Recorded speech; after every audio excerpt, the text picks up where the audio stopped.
Bem-vindos a mais uma conversa. Hoje a gente mergulha no capítulo 13 de Gênesis na versão Almeida Revista e Atualizada, a ARA. Vamos acompanhar a história da separação de Abrão e Ló e logo depois uma promessa divina bem marcante feita a Abrão. Para situar, Abrão está voltando do Egito, vai para o Negueb, aquela área mais ao sul, e o texto diz que ele está muito rico. Gado, prata, ouro. Sim, muita coisa. E Ló, o sobrinho, junto com ele. Eles voltam para o lugar especial, entre Betel e Ai, onde Abrão já tinha feito um altar antes, sabe? Exato.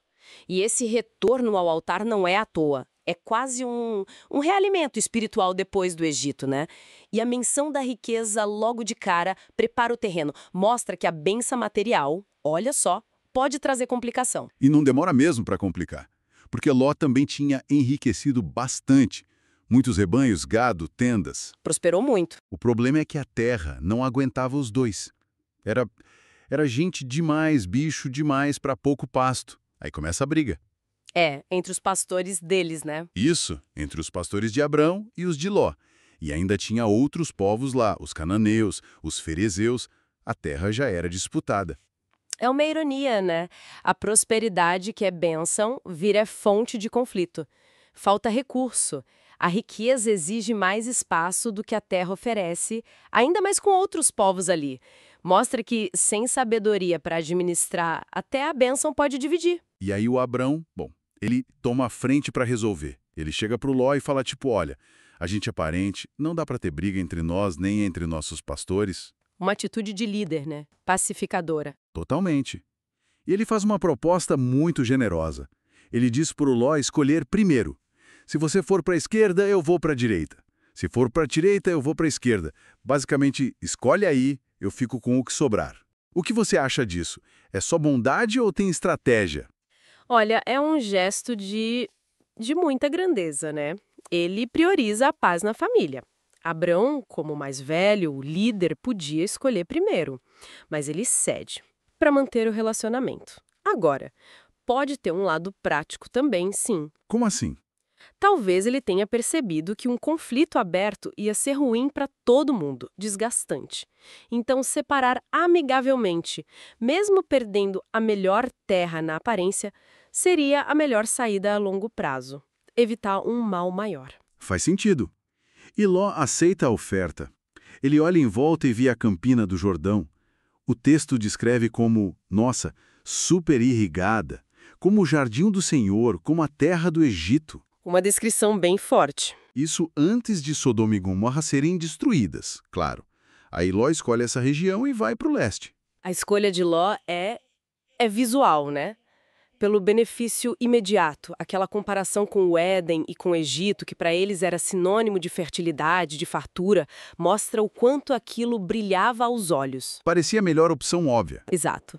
Mas essa comparação com o Egito pode ter um duplo sentido, talvez, indicando uma mentalidade mais humana, focada no visível, no seguro, diferente da fé de Abrão no prometido, no invisível. E a menção de Sodoma ali, mesmo que para o futuro, já lança uma sombra, né? Com certeza. E aí eles se separam. Abrão fica em Canaã, que é a terra que vai ser ligada à promessa, e Ló vai para as cidades da Campina e arma as tendas dele até Sodoma. E o texto faz questão de dizer, ora, os homens de Sodoma eram maus e grandes pecadores contra o Senhor.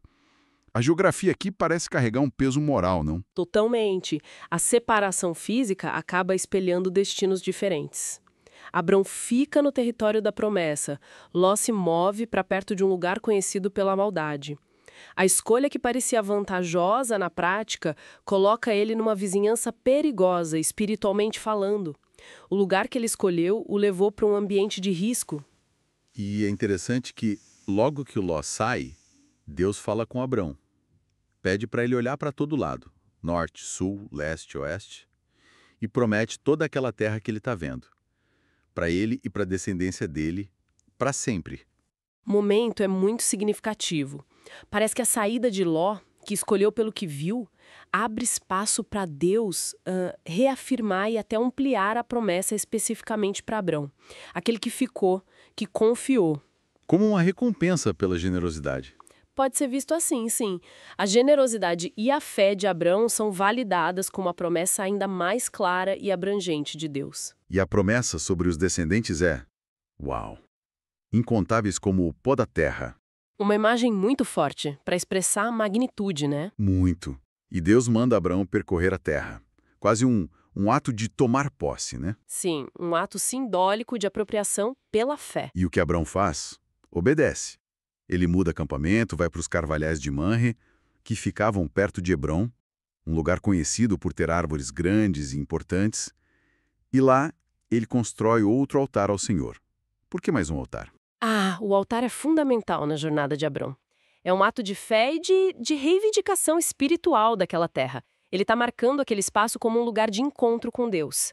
Cada altar é um marco da fé, da obediência dele. É como se ele estivesse fincando raízes espirituais na terra prometida, não só físicas, consagrando o lugar pela adoração. Entendi. Bom, então, resumindo o que a gente viu aqui. Uma separação que nasce da prosperidade, mas é resolvida de forma pacífica por Abrão. Vimos Ló escolhendo pelo que parecia melhor no momento, o mais óbvio, e Abrão, por sua vez, tendo sua fé e sua atitude recompensadas com uma promessa divina enorme de terra e descendência. Exato. Os temas principais são esses: como lidar com riqueza e conflito, as consequências das nossas escolhas, aquela tensão entre a visão de curto prazo e a fé de longo prazo, e, claro, a relação de Abrão com Deus, marcada por promessa e obediência. A narrativa contrasta muito bem o caminho de Ló, que o leva para perto de Sodoma, com o de Abrão, que continua ali construindo altares, vivendo na terra da promessa. Fica então uma reflexão, talvez. Até que ponto, nas nossas vidas, a gente não se deixa levar pelo que parece mais fácil ou atraente agora? E como isso pode nos desviar de um caminho que, embora talvez menos óbvio, seja mais significativo? Uma boa pergunta. Onde será que a nossa escolha de geografia, seja literal ou não, pode estar nos levando? Algo para a gente pensar.